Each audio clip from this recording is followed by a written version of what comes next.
Қазақстанның оңтүстік-шығыс аумағында күн райының күрт салқындауына байланысты орман мен дала өртінің қаупі азайды.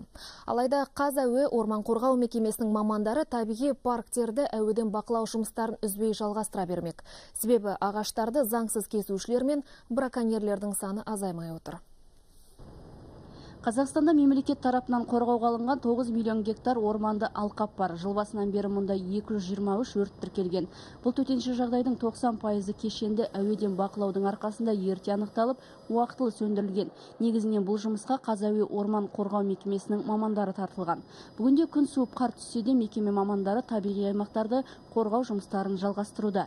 Себебі бір жылда елімізде 500-ден мыңға дейін ірі орман мен дала өрттері тіркеледі. Мысалы, біраз күн бұрын Ақжар елді мекеніне жақын орман шаруашылығында өрт болды. Мамандардың айтуынша шаруа қожалықтары жайылымдарды тазарту үшін өртті өздері қойған.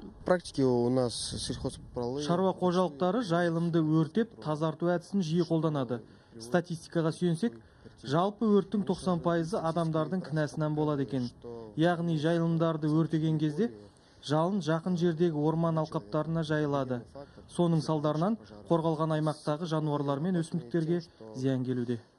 Іле өзенінің сағасына туристер көп келіп аң мен балық аулайды, және тұрғындар сексеуілді заңсыз кесуді де әдетке айналдырған. Айта кетейік, үкіметтің қаулысы бойынша елімізде 2018 жылдың 31 желтоқсанына дейін сексеуілді кесуге мораторий жарияланған. Алайда бұл заң бұзушыларға тоқтай болмай отыр. Күз басталғалы бері әуеден бақылау арқылы сексеуілді заңсыз шапқан бірнеше адам ұсталды. Сондай-ақ қызыл кітапқа енген жануарларды аулаған браконьерлер де қолға түсті. Сондықтан Қазәуе орман қорғау мекемесінің мамандары орман мен далалы жерлердегі кешенді тексеру жұмыстарын жалғастыра бермек. Орман мен далалы жерлерде түрлі заң бұзушылықтар азаймай отыр.